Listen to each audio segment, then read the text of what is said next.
más contemporánea. Así que, no, qué buena idea para vitalizar una revista, y un artículo tan lúcido que me llegó a mí por el Google Alert, de tener a la autora, ¿no? Jimena, de verdad que me encantó, una de las mejores lecturas que he leído, tengo aquí ahí todo subrayado, así que muy agradecida y encantada de estar también con Andrea, Hugo, con Jimena. Muchas gracias. Listo. Pues nada, comenzamos. Creo que ya comenzó a grabar, ¿no es cierto, Andrea? Entonces, pues Sí, buenas creo que sí. tardes para quienes, Brian, por ejemplo, que nos sirvió también de puente en un momento dado que no estábamos teniendo este problema de comunicación. Pero nada, arrancamos. Buenas tardes, yo soy Hugo Ramírez, yo soy el editor de la revista Perífrasis, que es una revista académica del Departamento de Literatura de Humanidades y Literatura de la Universidad de los Andes en Colombia. La revista acaba de entrar a Scopus y ya estamos ahí en los rankings y todas estas cosas. Como parte de las actividades de la revista y de mover la revista en estos ambientes virtuales, una cosa que estamos comenzando a hacer es que estamos comenzando, en realidad, esta es la segunda, la segunda vez, ¿no, Andrea? La Sí, esta segunda es la segunda oportunidad en vez. que citamos así un crítico, un autor, una autora, y ponerlos a hablar un poco en la lógica de que no tienen por qué andar separados, digamos, ¿no? Las actividades académicas en literatura no tienen por qué andar separadas de la creación literaria. Y me alegra pues presentarlas. Voy a simplemente a darle la bienvenida a Andrea Salgado, nuestra profesora de creación literaria en el departamento, profesora visitante en este momento, Andrea Heftanovich, que es la novelista, y la profesora o la crítica o la doctoranda Jimena Torres, que fue quien escribió el artículo. Nada, simplemente agradecerles a todas, pues a las personas que se están uniendo, disculparme por la movida de esto, una hora, pues, que no pasa nada, salvo es la vida en la virtualidad, que desde hace 2 años estamos, ya no arrastramos tanto, pero todavía nos está sirviendo para hacer este tipo de encuentros. Nada, le doy simplemente la palabra a Andrea Salgado y pues comenzaría a agradecer a Jimena y a Andrea Heptanovich por acompañarnos. Ya llegará un momento en donde podamos vernos y tomar café y hablar más de cerca y Ah, sí, usar café esta virtualidad, colombiano, pero café también hacer más colombiano. cosas. ¿Listo? Bueno, Andrea, nada, comienza, por favor. Sí, nada, así como tú decías, Andrea, esto surgió a partir como de la idea de hacer que la revista Perífrasis tuviera un movimiento distinto y que tratáramos de hacer que estos autores de los cuales estos académicos están escribiendo, pues se encontraran y habláramos del libro desde distintos lugares. Entonces, pues yo voy a pasar a presentarlos porque vamos a poner este video para que puedan acceder a él a través de YouTube. Entonces, pues voy a presentarlas. Estamos aquí con Andrea Jeftanovic, que es narradora, ensayista y docente. De primera formación es socióloga y luego se doctoró en literatura hispanoamericana en la Universidad de California en Berkeley, en Estados Unidos. Ella ha publicado las novelas Escenario de Guerra y Geografía de la Lengua, y los volúmenes de relatos No aceptes caramelos de estrallos y Destinos errantes.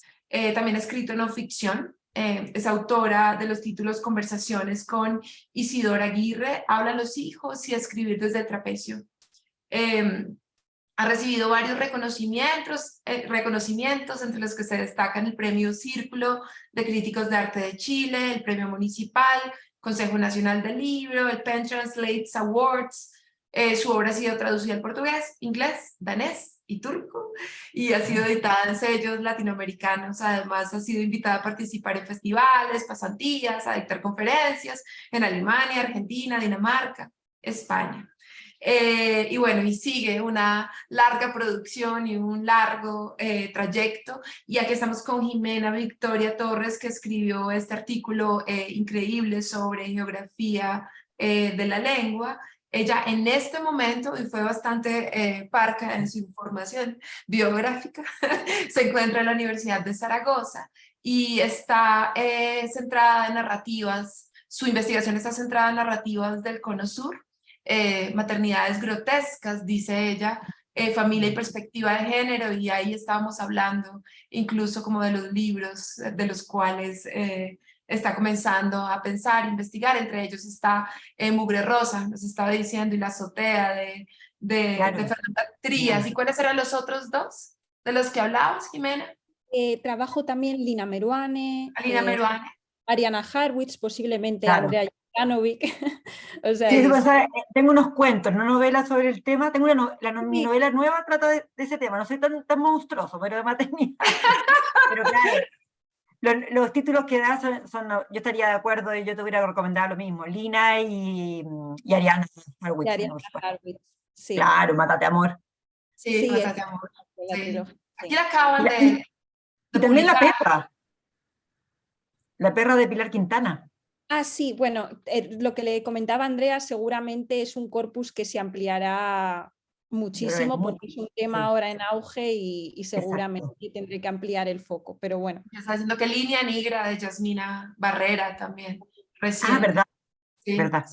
Sí. Bueno, y pues yo voy a dar la entrada a esta conversación para que tú empieces a hablar de una vez con Andrea, ¿no?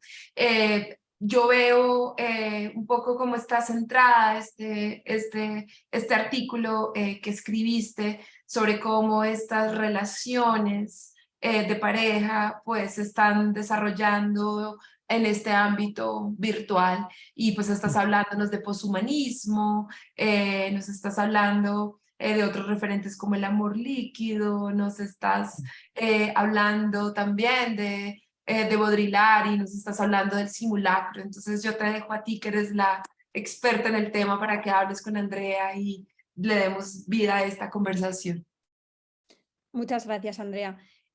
Nada, yo antes de igual entrar de lleno en geografía de la lengua, sí que me gustaría pues trazar unas líneas que yo creo que desde mi punto de vista pueden definir grosso modo pues la narrativa, al menos que yo he leído de Andrea Jovanovic. Yo diría que su narración ante todo es sugerente, es decir, su literatura no nos ofrece tanto unas certezas, sino que nos abre interrogantes, quizás a veces sí que nos ofrece posibles soluciones, como querría luego comentarle cuando hablemos de geografía de la lengua, pero ante todo nos hace reflexionar sobre nuestra realidad más inmediata, ¿no? Y sobre las problemáticas que están surgiendo. También me resulta muy complicado comenzar hablando de geografía de la lengua sin hablar de escenario de guerra.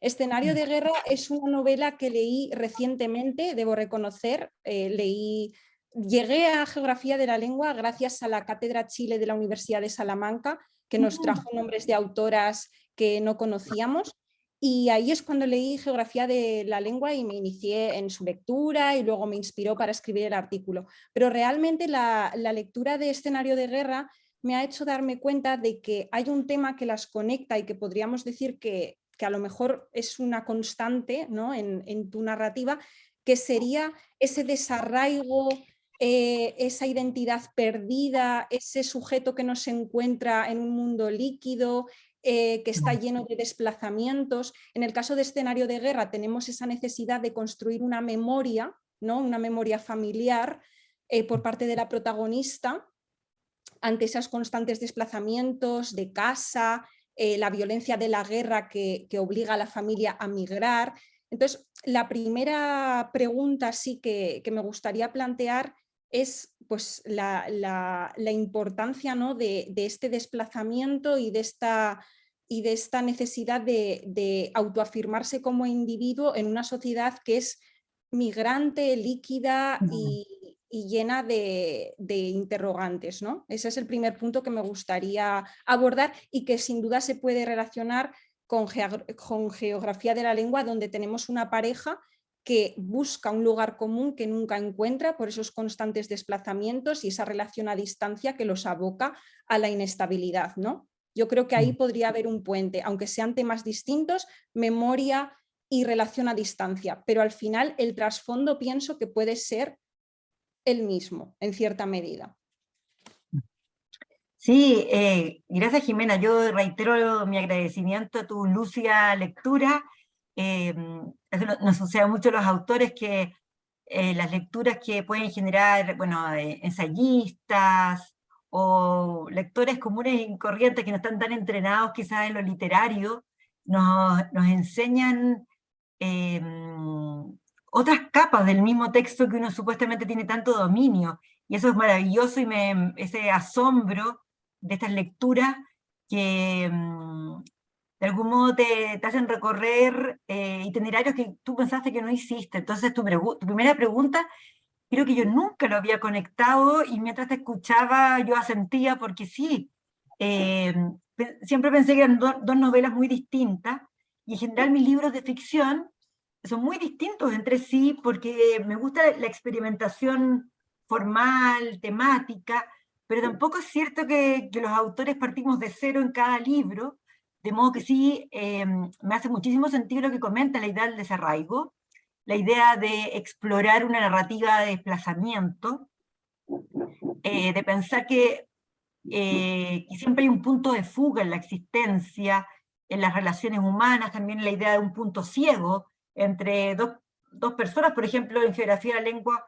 la idea que la pareja supuestamente sería como el sujeto, la persona que uno más conoce, pero ahí siempre hay puntos ciegos, más aún cuando en el caso de esta pareja, de esa novela, no comparten culturas o referencias tan obvias. Y también en el escenario de guerra también estaría eso, y lo que yo podría decir que marca tal vez uno de los libros de cuentos también es que no hay referencias geográficas, históricas muy claras. De pronto hay algunos datos, podemos pensar en todas de la guerra, podríamos pensar en Geografía de la Lengua del 2001, pero intencionalmente me interesa una literatura media desarraigada, cuya pertenencia es una nebulosa, porque me interesa esta condición humana, de la nebulosa, de la falta de referencias tan obvias, de una experiencia media contemporánea del desarraigo, de una subjetividad más en crisis, de modo que sí, que ahora veo un puente y me hace sentido que es una búsqueda que me interesa. Además, al hilo de lo que comentabas de la falta de referencias concretas, también te iba a decir si crees que, bueno, yo lo que sí que detecto con la lectura de tus obras es que el espacio tiene mucha importancia, pero a la vez es un espacio inconcreto. Es decir, Claro. Por ejemplo, en Geografía de la Lengua tenemos hoteles, aeropuertos, aviones, ¿no?, que son espacios compartidos, pero al mismo tiempo no son propios, no tienen nada de Claro. personal. Y, por ejemplo, también hay una frase que tengo aquí apuntada de escenario de guerra. Es que, perdón por aludir tanto, ¿no?, pero es que me ha llamado mucho la atención, Sí, porque he visto conexiones que me sirven para explicar, ¿no?, el tema del espacio en Geografía de la Lengua. Hay una frase, cito textualmente: la historia no se devuelve solo en el tiempo, sino también en el espacio. Esta frase es de escenario de guerra, un poco para reivindicar la importancia de los espacios para reconstruir una historia personal. Entonces también pues, creo que pues, el espacio, ¿no?, en Geografía de la Lengua es fundamental para precisamente reivindicarlo como algo que existe, pero no se interioriza, no se toma como propio. absolutamente. ¿Sabes que esa frase que leíste, ahí un poco la sintonía que uno puede tener, es a propósito de un texto que me acompaña siempre, como esos textos que tenemos los autores como en el gabinete de trabajo, más que en el velador, que a veces son libros más íntimos, y es un libro, un ensayo publicado en Ciruela, de un geógrafo alemán que se llama Karl Schloegel. Y el título del libro, que un poco va a dar cuenta de qué va, se llama En el espacio leemos el tiempo. Y yo lo leí después de escribir Escenario de Guerra, y me llamó la atención la coincidencia, y luego ha sido como un libro, poco hilo conductor de mis otros libros, en especial de uno último que se llama Destinos Errantes, porque en ese libro visito distintos lugares, hay una idea como de la caminata entre fronteras, en territorios que pueden ser cercanos o lejanos, que son una frontera media metafórica. Y la verdad que ese libro para mí ha sido primordial. Lo tengo como esos libros medios teóricos, que me gusta mucho también combinar ficción con ensayo. Y de hecho Geografía de la Lengua es como un intento medio experimental en ese sentido.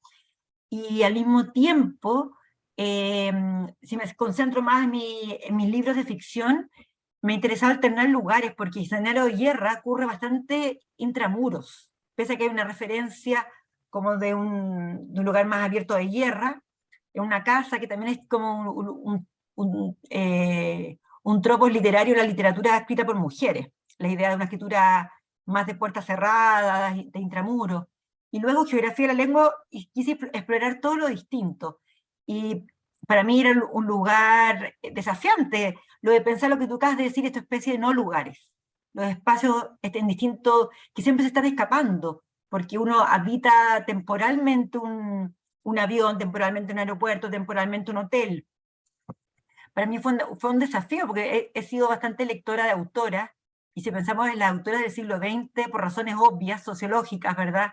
Son narrativas que provienen más de los mundos interiores, intimistas, y me quise desafiar a hacer eso. Luego, en No aceptes caramelos de extraños, por la temática, regresé un poco a los intramuros, a la casa familiar, de algún modo, al espacio más íntimo, porque son historias muy intimistas, y luego en Destinos Errantes fue todo lo contrario. Dije, romper el cuarto propio también de mis propios personajes, y escribir esta especie de narradora paseante, caminante, que recorre distintos puntos del planeta, media viajera, como una literatura de viajes y todo eso.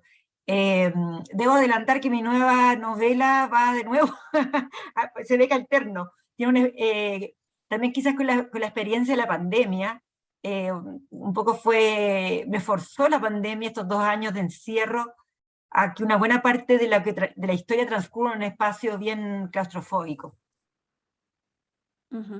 Sí, de hecho, la familia, digamos, casi como espacio de terror, ¿no? Está por ahí oscilando en No aceptes caramelos de extraños. Y sí, hablando de experimentación, claramente, bueno, lo pensaba comentar, pero como ya Andrea ha hecho una maravillosa introducción también un poco de tu obra, sí que me gustaría añadir también pues, el hecho, ¿no?, de que efectivamente Geografía de la Lengua es una obra muy experimental en cuanto a la forma de escritura, y también, por ejemplo, Escenario de Guerra, ese juego híbrido entre la función teatral, ¿no?, y la narrativa también es muy claro. También, no solo hablando de espacios, también el tiempo yo creo que es fundamental en Geografía de la Lengua, ¿no? Esa obsesión que tienen los protagonistas constante de perder el tiempo porque no lo tienen realmente, porque es un poco la idea de sacar tiempo de donde no lo hay, que yo ahí sí que vi una clara, bueno, justamente a veces haces unas lecturas, ¿no?, que coinciden con lo que te están enseñando desde una perspectiva crítica, y entonces ves la luz. Entonces, justamente yo ahí estaba escuchando mucho sobre sociedad acelerada, sociedad líquida, y claro, cuando vi esa obsesión por el tiempo, y que incluso es una narrativa que en ocasiones incluso es acelerada la propia narrativa, la propia forma de escribir la novela, creo que hay una fusión perfecta de fondo y forma. Es que encaja, ¿no? En cuanto a contenido, obsesión por el tiempo, y también lo importante que es decir mediante la escritura, porque tu escritura también está diciendo que hay una velocidad. No sé si... Me robaste la palabra, me robaste. Justamente mi búsqueda, porque uno explora, ¿no? Y no siempre llega a buen puerto, no sé, pero justamente mi búsqueda fue escribir la velocidad. ¿Cómo se puede escribir la velocidad? Pensando en una pareja contemporánea, en estos, ¿verdad?, estos conceptos mucho mejor definidos por algunos teóricos como el amor líquido de Bauman, y también yo creo que influyó mi formación de socióloga, pese a que yo ya no ejerzo como socióloga, pero es una carrera que me gustó mucho, no es de esas experiencias de vida que uno dice, hoy, ¿cómo estudié esta carrera si en realidad yo quería ser escritora o literata? No, yo lo disfruté mucho, y es más, yo agradezco haber llegado a la literatura un poco más tarde, más indirecto, porque me dio otro recorrido, otras lecturas, otras experiencias de vida. No soy una literata temprana, yo empecé a los 30, a ver qué pasa, que de pronto yo no lo encuentro tarde, pero de pronto uno encuentra gente en la literatura que partió a los 18, publicando o escribiendo, qué sé yo. Y justo ¿sabes que este fin de semana hubo un festival en Chile que se llama Puerto de Ideas, y hay un sociólogo que trabaja bastante el tema del tiempo, se llama Hartmut Rosa. Se pregunta, porque siempre pensamos que la sociología no trabaja el tiempo, que trabaja más el espacio, las coordenadas sociales, y a mí me tenía la pregunta por la velocidad, por la inmediatez que genera esta ilusión de estar en línea. Uno dice que está en línea con alguien, ¿verdad? Cuando lo llama, hoy en día, yo cuando escribí esta novela no existía ni el WhatsApp, estaba a lo más el Skype, el Zoom no aparecía, de modo que a mí lo que me pasa con la novela y con la velocidad, incluso la velocidad de Internet, ha cambiado mucho. Imagínense una novela del 2007. Por eso yo le comentaba a Hugo, no le pongas el año, porque la estoy reescribiendo, que sentí que con la pandemia y el uso del Zoom, en el que estamos ahora, la velocidad de la fibra óptica, al que puede acceder, yo sé que Internet hay un tema, ¿verdad?, que no podemos dar por hecho, pero tal vez los que vivimos en grandes ciudades donde la fibra óptica es posible de acceder, me quedo como obsoleta, ¿no? ¿Cómo iba a imaginar yo el 2007 que íbamos a tener una pandemia y que la tecnología las comunicaciones, perdón, a través de la tecnología iban a ser inmediatas? Incluso me siento, aquí voy a ser un poco más coloquial, las relaciones de pareja entre extraños son mucho más factibles porque el tema del Tinder, para mí es una plataforma desconocida porque yo tengo pareja hace tiempo, pero bueno, el Tinder es una conversación, es una temática, ¿verdad? Que de hecho no conozco bien, pero también me hace cuestionar si esta pareja sería verosímil en estos tiempos, porque me da la idea que también, acelerado por la pandemia, hubo quizás muchas relaciones que fueron más en línea que presenciales. La virtualidad, la posibilidad de que una pareja sí mantenga la relación visitándose, hay muchas cosas que se reformularon con la pandemia, entonces esas son las dudas que tengo ahora con la novela, por eso la quiero un poco reescribir, estoy con los dos editores viendo, pero tampoco le quiero cambiar la esencia, porque no se trata que si cambia, no sé, que el día de mañana, no sé, Twitter no es Twitter, o no sé, que me sienta en la obligación de incluir TikTok, por ejemplo, algo que me es absolutamente ajeno, por algo generacional, pero sí me hace pensar sobre la velocidad y las relaciones en línea o a distancia. Pero yo tenía esa inquietud de la velocidad, absolutamente, sí.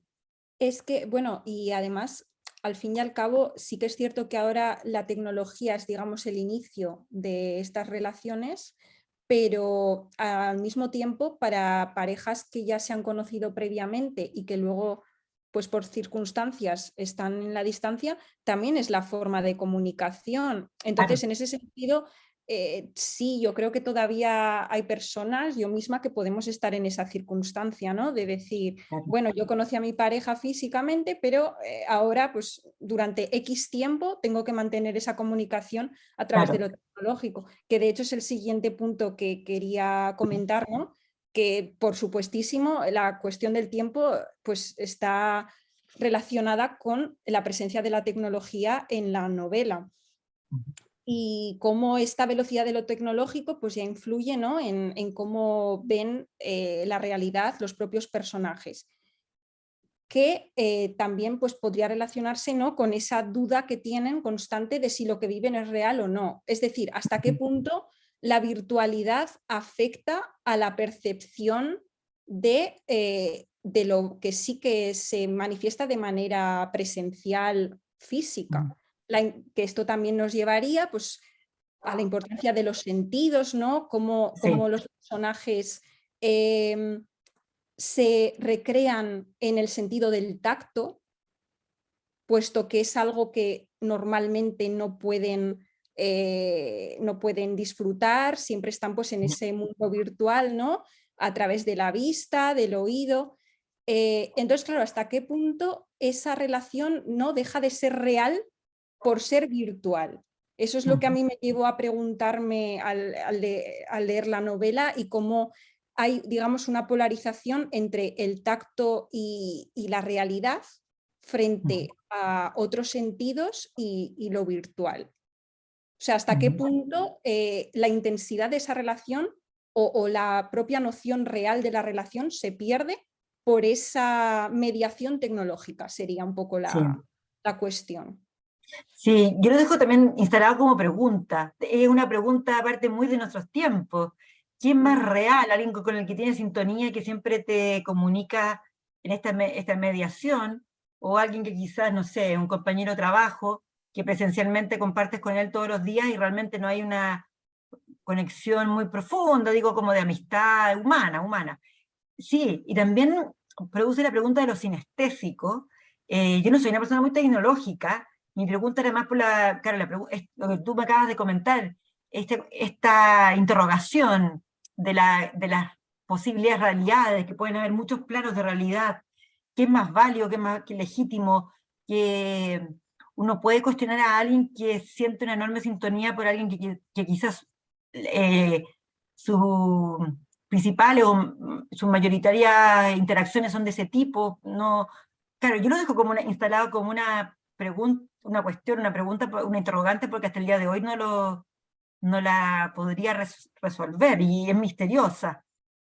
Y también me interesa el tema sinestésico de los sentidos, ¿verdad? Porque, bueno, con pandemia, nosotros que somos docentes, tuvimos otra experiencia escolar o también de comunicación, ¿verdad?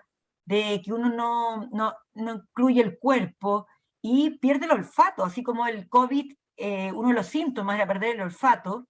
En esto no existe la posibilidad ni de olfato ni de la textura, del tacto, ¿verdad? Yo confieso que en eso soy, o sea, como profesora no cambio la relación, sobre todo con alumnos que los cuales tienen un vínculo, que es un curso de todo un semestre, prefiero, sobre todo con alumnos jóvenes, pero también me funcionó, también confieso que pese a mi resistencia, también generé muy lindas relaciones y dinámicas con cursos que hice solo online, tal vez grupos más pequeños, eso sí es importante, grupos más pequeños, pero hubo contención en medio de esta catástrofe. Y otra cosa que también me interesó explorar, pero quizás me estoy adelantando y revelando ahí algo que de una motivación mía, que yo lo escribí como una especie de intertexto con la novela Hiroshima Mon Amour, que me encanta, yo soy una lectora de Marguerite Duras con bastante devoción, es una autora que me interesa muchísimo, y ¿cómo se llama? Y dije, bueno, ¿qué será así como una relación entre ese hombre japonés y la enfermera francesa, poner a dos personas de hemisferios distintos, cruzados por el 2001, con las diferencias culturales, pero, y tanto hablo del libro, Hiroshima Mon Amour, como la versión fílmica maravillosa de Alain René, también tiene que ver ahí un poco el cruce de una posible relación amorosa con la catástrofe. Exacto, sí, porque además el contexto ya donde se conocen, ¿no? Es de atentado, me refiero que al final Claro. es una relación que ya empieza con esa pregunta de si puede sobrevivir o no. Entonces, yo sí que es verdad que así como pienso que, bueno, lo que he podido concluir, ¿no?, de la lectura de Geografía de la Lengua es que sí que hay un cuestionamiento de cómo influye la tecnología, porque pues, es innegable el cambio que ha podido producir en las relaciones, ¿no? Tampoco, es cierto que tampoco veo una visión pesimista rotunda, o sea, al final es preguntarse cómo está afectando, de qué manera y las sensaciones que puede generarnos, ¿no? O sea, porque sí que es verdad que, pues, yo que sé, pienso en Edmundo Paz Soldán, por ejemplo, que justo lo estuve leyendo más o menos en el mismo periodo, y sí que ahí vemos pues una visión más tecnófoba, ¿no? De decir, tecnología que nos lleva a la destrucción, al caos, a la violencia, pero bueno, aunque no sea una violencia rotunda, sí que podemos decir hasta qué punto la tecnología no violenta nuestras emociones, nuestra capacidad de sentir, ¿no? y nuestra manera de relacionarnos. Entonces sí que a lo mejor quisiera preguntarte un poco más a fondo acerca de la importancia de la violencia, ya no solo en esta novela, sino en tu obra, ¿no? Porque, por ejemplo, tenemos violencia intrafamiliar, tenemos violencia sexual, tenemos atentados, tenemos la violencia tanto física como psicológica, que generan pues, acontecimientos bélicos. Al final sí que podríamos hablar, o sea, pregunto, no, no afirmo nada, de una narrativa, ¿no? De un poco de violencia en distintos planos y en distintas modalidades. En geografía de la lengua a lo mejor podríamos hablar de ese contexto violento de atentados, también de esa violencia un poco implícita que puede generar la tecnología en los personajes, pero bueno, asimismo tenemos también una violencia más explícita, ¿no? en otras novelas como Escenario de Guerra o en algunos relatos de No aceptes caramelos de extraños, temas incómodos como pueden ser el incesto, no sé, igual ahí también Sí, hay como... absolutamente, ha sido mi vector, mi vector literario como búsqueda, porque también ha sido el vector de la historia, todos como habitantes, ¿verdad? Y también incluso tenemos ahí cada país latinoamericano tiene una marca de violencia política, de modo que tal vez ahí mi pregunta es de qué modo esa violencia epocal, específicamente un contexto político, permea las relaciones humanas, para mí no, y ha sido como un poco, yo siento un poco mi mito fundacional, porque a nivel biográfico no es que yo sea una cultora de la violencia, yo personalmente para nada, todo lo contrario, pero como mito fundacional y más biográfico, me tocó ser hija de padres que venían de la guerra, o sea, el hecho de que vivieran en Chile, que estuvieran en Chile, tenía que ver con ese origen, yo creo que medio inconsciente uno lo percibe, y también algo generacional que me tocó vivir, bueno, buena parte de lo que uno tiene de conciencia en dictadura. Yo nací en el 70, el golpe de Estado fue el 73, la dictadura duró hasta el 89. Entonces, mi Bildungsroman, mi novela de formación, fue lo que es infancia y adolescencia, que marca muchísimo. Entonces yo quise, como que un poco estoy predestinada a trabajar eso, por eso hablo como de mito fundacional. Y por supuesto que esa macropolítica, la política de Estado, la política de un continente, eh, permea las relaciones íntimas, y ha sido un poco mi idea en entre líneas de observar eso, de trazar líneas a eso. Y también hay algo que me interesa en los personajes, esto más literario que biográfico. Tampoco yo no escribo autoficción, entonces, pero como territorio, el territorio de la guerra, si bien comento estos dos datos biográficos, no escribo y hay una distancia que me permite ir a más extremos. Si fuera mi propia vida, no sé, me permite esa distancia con estas vías que uno construye, a llevarlos a lugares más audaces, como de cuánto un ser humano puede soportar. Y sí decía, regresando a la idea, que como autora y como, ¿verdad? Una parte de la ficción tiene que ver con la construcción de personajes, está esa pregunta de qué pasa con el personaje, cómo se podría transformar. Y el personaje se puede transformar si uno lo somete a algo medio límite, a una situación un poco de violencia, y esa observación me interesa, porque también siento que es mucho más inocente observar eso en la literatura que en la vida real, por supuesto. Entonces, y justamente como una especie de sublimación, de que ojalá eso no ocurriese en la vida real de los países, de las sociedades, de las personas, y observarlo en la literatura. Y también si yo pienso en los autores que me han interesado, han sido un poco autores que han tocado esa tecla, que tienen un poco ese registro. Pienso en Günter Grass, que para mí también ahí es una influencia bien clara en Escenario de Guerra con el tambor de hojalata, en Agota Christoph, si pienso en autores europeos, Bruno Schulz, todo lo que se generó alrededor de la Segunda Guerra Mundial, el Holocausto, son para mí autores que me marcaron mucho. Y después, bueno, estaban estos datos biográficos. Sí, a mí personalmente me interesa también una literatura, ¿no? Que nos muestre la sublimación un poco de cuestiones que podemos detectar en la realidad, pero que al final no hay que tomarlas de manera literal, ¿no? Luego ya nos podemos ir pues a temas de censura y demás que ya todos conocemos, pero no le veo ahí ningún sentido. Y bueno... Ay, espérate, quiero agregar algo del mito fundacional. Como si ya hubiese sido poco tener padres que se tienen que salir de Europa, y son la verdad como muchos otros migrantes acogidos en países latinoamericanos, les conté dictadura, y después la guerra de los Balcanes en mi casa fue muy, muy golpeadora, porque mi padre era de Sarajevo, era muy directo. Su hermano vivía, ya le tocó la época que ya vivía en Croacia, los nuevos países que se formaron, y había un vínculo muy fuerte, de modo que esta guerra televisada, que para los que tienen mi edad quizás recuerdan esta guerra muy televisada, fue muy marcadora, y esa guerra duró hasta el año 95, y fue muy cruenta, y es un lugar al que visito constantemente, de modo que el paradigma de la guerra como hacia lo realmente que me ha acompañado y que me ha interrogado, o sea, cómo los seres me interroga, me cuestionan, y de un modo con impotencia, ¿verdad? Cómo los seres humanos podemos llegar a esas atrocidades, y más aún como guerras civiles como fue la dictadura en Chile, o la guerra de los Balcanes, que fue entre vecinos.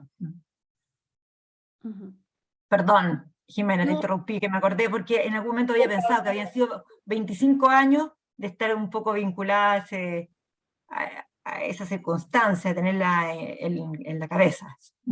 Perdón, te interrumpí. no te preocupes. Sí, además, a mí me interesaba mucho un poco saber tu opinión acerca de, digamos, lo que es la violencia en tu obra, ¿no? Porque, pues aunque hay distintas formas que ya hemos comentado, también es interesante ver hasta qué punto, pues, realmente es un elemento importante. A mí personalmente, pues por mi propio interés, ¿no? Ahora en la investigación, también me interesa mucho la presencia de la familia en tu obra. O sea, la familia como espacio muy potencial para representar la violencia que podemos detectar más a un nivel macro, pero bueno, que al final también está presente en situaciones más cerradas, más, pues eso, en una institución como la familia, que son cuestiones a lo mejor más tabú, que la sociedad no ha querido visibilizar, y que pues, se tienen más relegadas a un segundo plano, incluso a un plano oscuro, pero que actualmente vemos una tendencia en narradoras en general a ensalzarlas además de una manera muy visible, de una manera pues, más que parece hasta monstruosa, ¿no? Grotesca. En tu caso también, en el libro de relatos No aceptes caramelos de extraños, tenemos una narrativa que aborda este tipo de temas y sobre todo en el escenario de la familia, ¿no? El escenario de la familia como espacio, pues eso, propicio para representar la violencia. Sí, sí, y ahí también distingo, yo personalmente no tengo una mala visión de la familia para nada, sino que literariamente es una, de cualquier familia, ahora hay muchas familias. Al revés, pienso que los lazos más cercanos son fundamentales, pero es un espacio que también genera, yo creo que, ¿por qué las autoras estamos explorando eso? Porque hay algo más irreverente que sea una autora mujer, por mucho que uno debería dejar de lado un poco la biología cuando uno entra al mundo ficcional, que es como, es más perturbador, yo encuentro, y también al mismo tiempo como que sí que voy a ser menos cuestionada, porque soy mujer, una autora mujer escribiendo árbol, o sea, un autor hombre escribiendo árbol genealógico, algo que yo no pensé, y me lo han indicado en varias ocasiones, y creo que podría ser verdad, ¿verdad? Pero uno también hace esas estrategias, de algún modo conscientes o no conscientes. Y yo me he dedicado mucho también al estudio del teatro. Yo soy crítica teatral, he hecho investigación teatral, y la familia de algún modo es nuestro primer teatro, porque uno, ¿verdad?, juega a estos roles intercambiados, a los juegos de roles, ¿verdad? Al papá, a la mamá, a los hermanos, juego los primos, de algún modo es como el primer teatro pequeñito, como si uno pensara como casi un teatro de marionetas. Y así como en escenario de guerra me interesó pensar en eso, ¿qué conocimientos tiene una niña narradora de 9 años? El único conocimiento que tiene es de algún modo este modelo familiar que le toca habitar, y lo puede trasladar, mover, y ser ella a veces la hija, a veces ser ella el padre, sea, la hermana mayor, la hermana menor. Cuando tu horizonte está más clausurado, tu primer conocimiento es la familia, de hecho por eso la Biblia parte, ¿verdad?, con una familia, es como hay que pasar por esa forma, y entonces es una forma media universal, igual que la infancia, es algo que todos hemos experimentado. Entonces también hay elementos como de empatía que pueden hacer más fácil trabajar esos materiales, pero la idea de trasladar la familia como una especie de teatro es una cosa que me ha interesado, y de hecho uno ve, hay una fuerte tradición de teatro como encerrado, uno piensa en Ibsen, un autor que me encanta, de Henrik Ibsen, con Casa de Muñeca, El enemigo del pueblo, ¿verdad? Son autores que han cuestionado el espacio de la familia como un lugar de hipocresía, de violencia solapadas o directa, el lugar que pueden tener las mujeres en estos lugares, en estos espacios más encerrados, como la idea de una familia más convencional, ¿verdad? Y también porque ahí hay una convivencia de cuerpos. Y también es una cosa que me interesa mucho, trasladar la violencia, explorar la violencia de la época, de los contextos geográficos, de los tiempos, en el cuerpo, porque la violencia es muy concreta, o incluso si es violencia psicológica, es muy concreta en frases. Y en el cuerpo uno se somatiza esa violencia, como para el agente represor, lo más, pensamos ya ¿verdad?, en la violencia política, por ejemplo, lo que más quiere alcanzar esa violencia es un cuerpo, doblegar ese cuerpo, intervenir ese cuerpo, bueno, un poco todas estas lógicas de, pienso ahí, no sé, desde Foucault, como un poco las lecturas más teóricas, ¿verdad? Y también ahí, muy Foucaultiano, la idea que el cuerpo infantil es un cuerpo perturbador, sobre todo los anormales. Para quienes hayan leído, él hace un estudio con un poco la educación, de la historia del cuerpo de los niños, que hoy es un cuerpo privado y un cuerpo público. Entonces, por eso me ha interesado explorar eso, porque siempre hay un deseo de apropiarse de los cuerpos. Y, por supuesto, el cuerpo de los niños y el cuerpo de las mujeres han sido los dos tipos de cuerpos que en la historia más han estado en disputa, ¿no?, hasta el día de hoy, con los derechos reproductivos, con la pregunta si la educación es de los padres o del Estado. Las vacunas obligatorias, ¿quién lo decide, los padres o el Estado? Bueno, el COVID pasó también por esa pregunta, ¿verdad?, independiente de la edad. De modo que sí. Interesante también, ¿no?, la figura del niño, de la niña en este caso, que también se reitera en esta violencia familiar, pues para un poco, ¿no?, unir esa doble opresión de la infancia y el ser mujer, que Claro. en varios relatos como en escenario de guerra coexisten, ¿no? Un poco para, pues, subrayar esa noción de denuncia, y que además le aporta también objetividad. Pienso, Claro, por ejemplo, en La insumisa de Cristina Peri Rossi, sí, un sí. libro que también me ha interesado mucho. Tenemos ahí una narradora que a veces es niña y a veces es su propia voz, ¿no?, cuestionando todo lo que ella escucha de figuras de referencia que son adultos.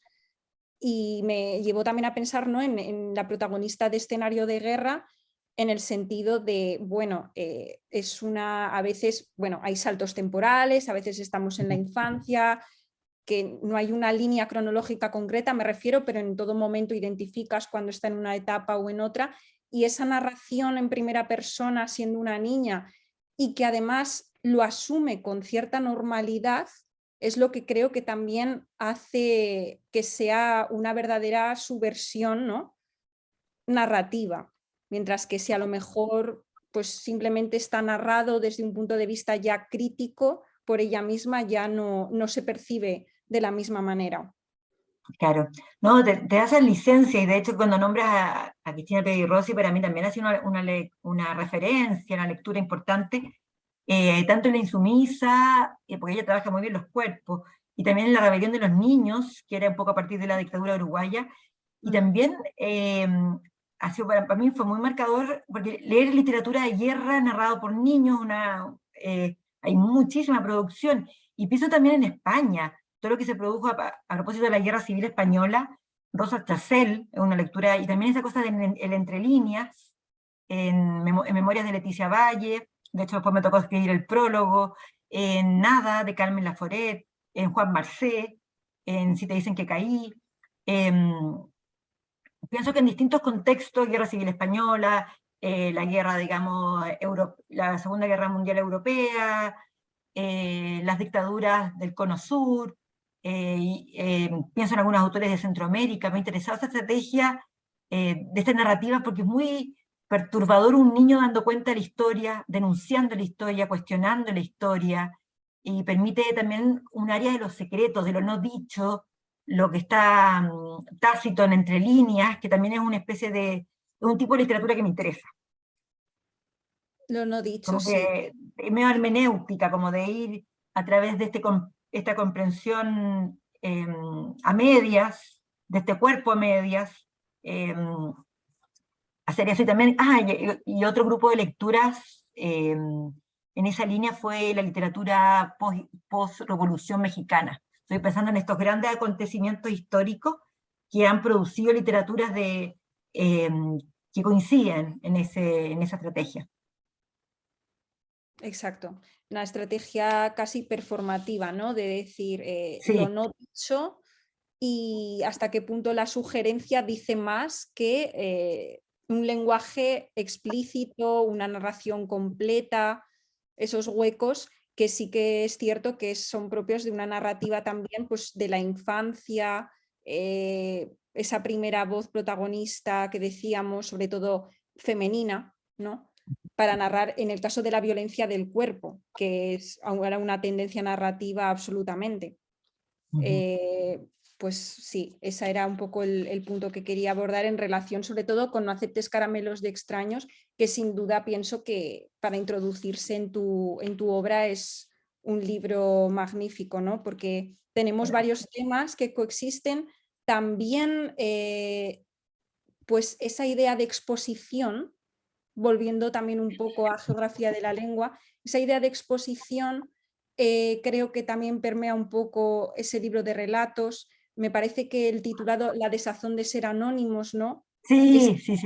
Esta idea de estar expuestos y un poco actuar frente a una pantalla, que también podríamos un poco vincularlo con la idea del teatro, ¿no? La idea también de hasta qué punto estoy viviendo, estoy actuando frente a una pantalla y la importancia también del elemento de la pantalla, ¿no? Como algo que, aunque es inanimado, también puede adquirir cierto componente humano en cuanto a esta interacción de las que las personas estamos teniendo con la pantalla. Me llamó la atención. Incluso como abrir, si hay una posibilidad, un sueño de algo que uno se imagina, ese espejismo, la idea del espejismo en las relaciones humanas, y en específico las relaciones más afectivas, amorosas. Y ahora que nombraste ese cuento, me sucedió que en pandemia un grupo brasilero lo trabajó, porque es muy apropiado para la época del confinamiento. ¿Qué iba a imaginar yo que íbamos a pasar por un confinamiento cuando escribí ese relato? Y claro, cuando estábamos confinados, esta idea de las ventanas, nuestro único horizonte eran las ventanas. Entonces una compañía pequeñita de teatro hizo un teatro Zoom. La hizo Zoom porque claro, se prestaba y claro, convocó un poco esa conversación entre los espectadores que era algo como, muy propio de esa época, ¿verdad? De la época del encierro, el confinamiento, de los lockdowns. Y luego también es curioso cómo, ahora me acabo de acordar de otro relato de No aceptes caramelos de extraños, en el que sin embargo la tecnología funciona un poco como nexo de unión positivamente.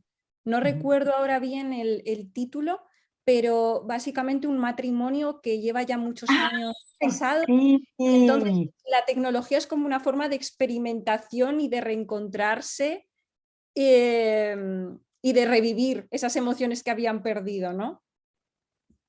Tal cual, claro, porque tiene incluso un final feliz, en el sentido de que feliz, suena medio hollywoodense, pero más bien este recorrido, esta experimentación de una pareja mayor con, digamos, mayor me refiero a que no son millennials, que la tecnología los lleva a reencontrarse o reencantarse, porque sí, yo no tengo la convicción, no pienso que la tecnología sea intrínsecamente nociva, y ahí quise jugar con la idea. Y también ahí fue un cuento por encargo, así partió una antología de pornografía, y dije, uy, qué tema más feo, no me interesa mucho escribir de eso, no me lo imagino, aunque me encanta el Marqués de Sade y todo, pero como fue un poco un pie forzado, y dije, ¿cómo supero esa cosa de que solamente es, ni siquiera deseo, no sé, como de gente anónima, y aquí, como cómo instalar la pornografía entre una pareja, ¿verdad? Y que no cumplía mucho el estereotipo del usuario. Ay, acabo de ver el chat que Hugo me hace unos comentarios interesantes. Sí, el amar una lengua extranjera, que la versión en Portugal. A mí me gustó ese título muchísimo, porque la idea de que aunque uno, que en las relaciones de pareja, de cualquier pareja, siempre hay un punto ciego, entonces uno siempre es un extranjero. Más allá, ¿verdad? Después hablas de Cartucho, de todas maneras, de Campobello, y también Balún Canán, de Rosario Castellano, absolutamente, sí. Sí. Sí, no lo hemos comentado, pero sin duda el propio título, ¿no?, de Geografía de la Lengua, de esa lengua que es Sí. ajena, que no hay tampoco un punto de unión en la propia lengua, que al final es la máxima expresión de la identidad, de lo propio, entonces, y de poder compartir esa lengua. O sea, el problema de la comunicación, que quizás no lo hemos abordado tan, bueno, sí que lo hemos abordado al hablar de la tecnología, pero sin duda también es crucial en geografía de la lengua. En definitiva, tenemos muchísimos aspectos de la sociedad actual que están ahí reflejados, y para mí fue un despertar, porque lo que comentaba, toda la crítica que se estaba generando en torno a, pues, la noción de simulacro, sociedad acelerada, sociedad líquida, todo lo vi en Geografía de la Lengua. Me parece lo que tú comentabas, casi en parte una lectura ensayística, si la lees en clave de crítica, ¿no? Sí, ese fue mi experimento, digamos. No sé si tanta intención, como quise, porque, bueno, hoy en día hay muchísimos libros de ese tipo, como de ensayo creativo, también se llama, y me interesa cruzar géneros como más interdisciplinarios, así como Escenario de Guerra se mezcla con el teatro, como, ¿verdad?, con la dramaturgia. Acá me interesaba el ensayo, bueno, relatos son cuentos más la construcción de no aceptes, son relatos más convencionales, y el otro, Destino de Errantes, como probar la crónica de viajes, pero ficcional, como mentiras, con cosas imposibles. Sí. Y ahora estoy escribiendo una novela que tiene que ver con las artes visuales. De hecho, he tomado talleres de artes visuales, como manualidades, pero cómo llevar la forma, los tejidos, los hilos a las formas de escritura. Porque tengo una cabeza muy inquieta, entonces, y después me gustaría trabajar algo con el cine, con lo audiovisual. Audiovisual. Sí. Pues deseando de leer esa próxima obra, la verdad. En camino, estoy ahí sufriendo la parte final, con las Sí. últimas revisiones. Muy bien.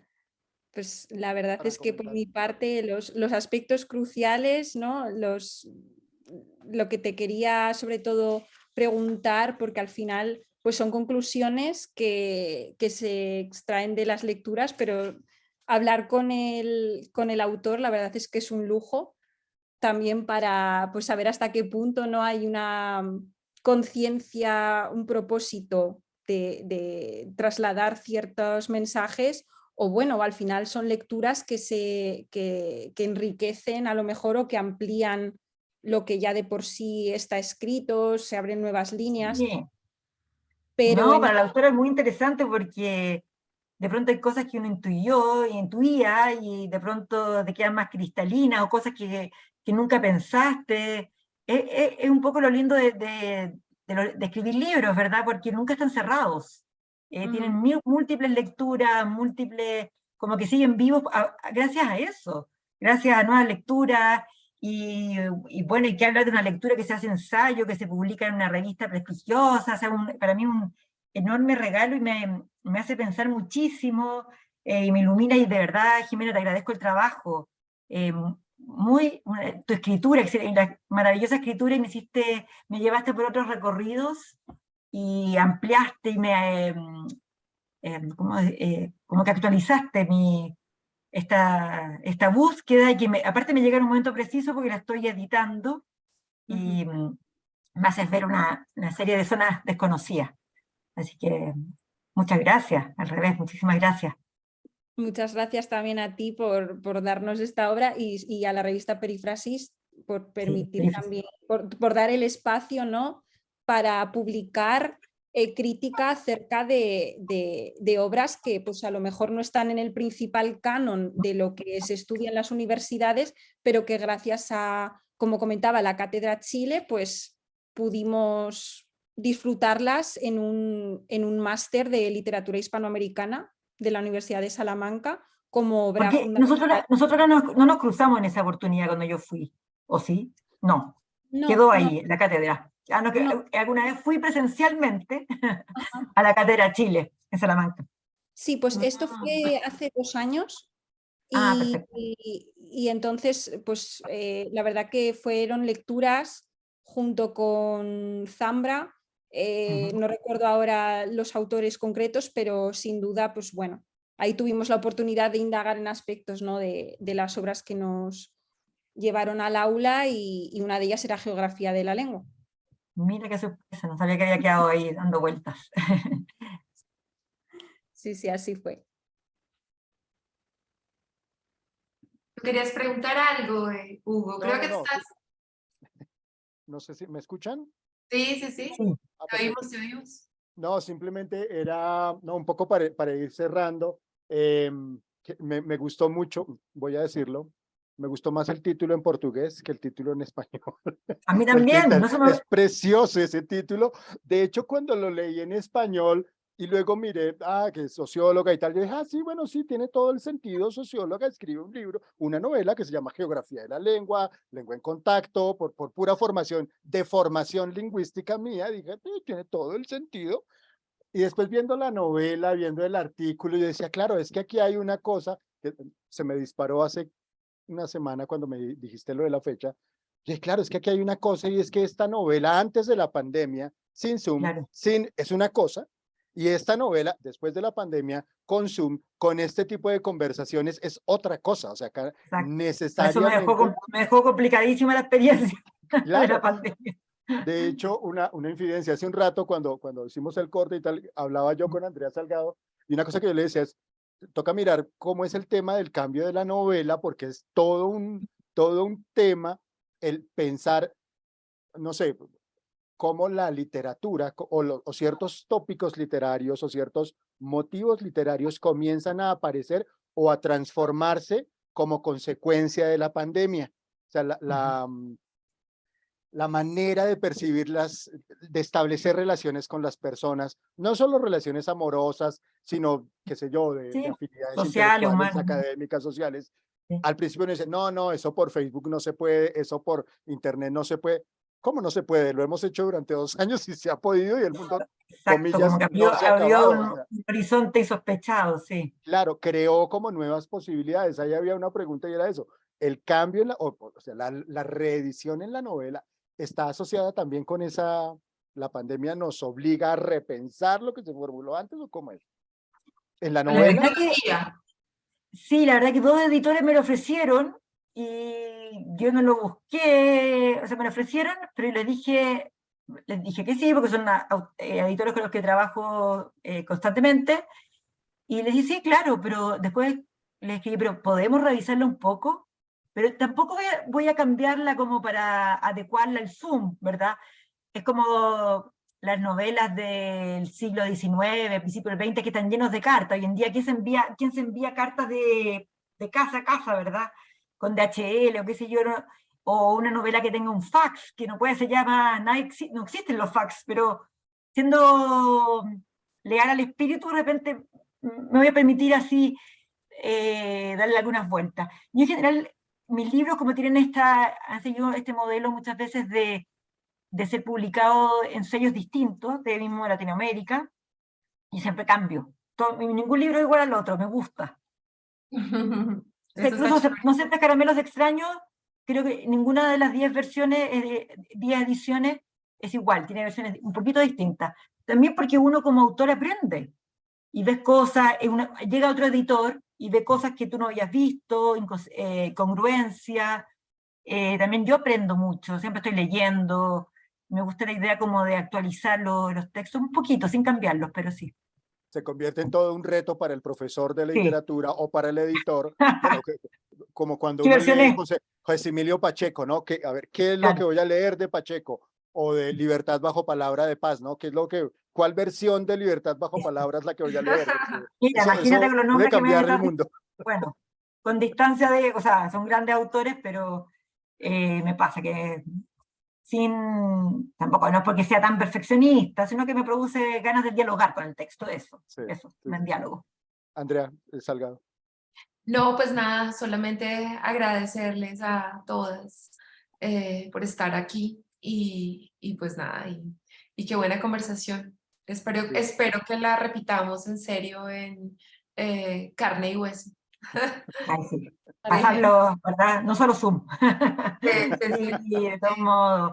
Gracias a ustedes, de verdad. Gracias Bueno, Jimena, gracias Hugo y gracias Andrea. No, Encantada. nada. bueno. Y gracias Jimena, a nuestros asistentes, Brian, Irene, Margarita. ¿listo? Bueno, nada, pues la charla queda colgada en YouTube, creo que mañana, no sé, o hoy. Muchísimas gracias, Jimena Victoria, por el artículo, por la lectura que haces, por estar a esta hora de tu madrugada hablando con nosotros. Un Un placer. abrazo, ¿vale? Bueno, Bueno, chao. listo, Jimena. Chao, que Chao. estén bien. Chao, estén bien. Gracias. Gracias, chao. Gracias a ti, Brian.